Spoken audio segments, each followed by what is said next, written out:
গণ অভ্যুত্থানের মুখে দেশ ছাড়ার ৬ দিন পর মুখ খুললেন সাবেক প্রধানমন্ত্রী শেখ হাসিনা। রোববার ভারতীয় গণমাধ্যমের বরাত দিয়ে এমন খবর প্রকাশ করেছে দেশের প্রায় সব গণমাধ্যমই। এই খবর নজরে এসেছে শেখ হাসিনার ছেলে সজীব ওয়াজেদ জয়ের। এরপরে তিনি টুইটারে এ নিয়ে স্ট্যাটাস দিয়েছেন।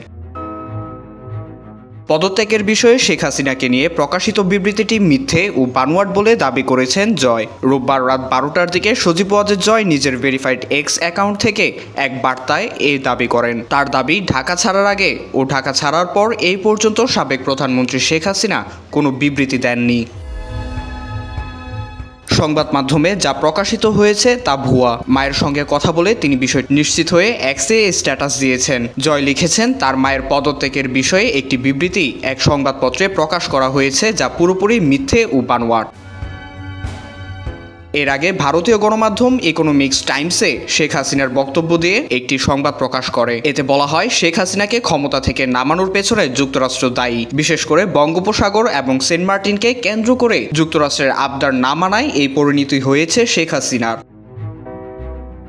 রোববার আরেক পোস্টে জয় বলেন, দেশে যা চলছে এটি সংস্কার নয়, এটি গণ অরাজকতা। তিনি বলেন, শনিবার প্রতিবাদকারীরা সুপ্রিম কোর্টে আক্রমণের হুমকি দেয় এবং বাংলাদেশের প্রধান বিচারপতির বাড়ি পুড়িয়ে দেওয়ার হুমকি দেয়। তারা আদালতের পদত্যাগ দাবি করেছে এবং তাদের মনোনীত ব্যক্তিদের নিয়োগের একটি তালিকা সরবরাহ করেছে। অন্তর্বর্তীকালীন সরকার তাদের দাবির কাছে আত্মসমর্পণ করেছে এবং প্রতিবাদকারীদের মনোনীত বিচারকদের নিয়োগ করেছে।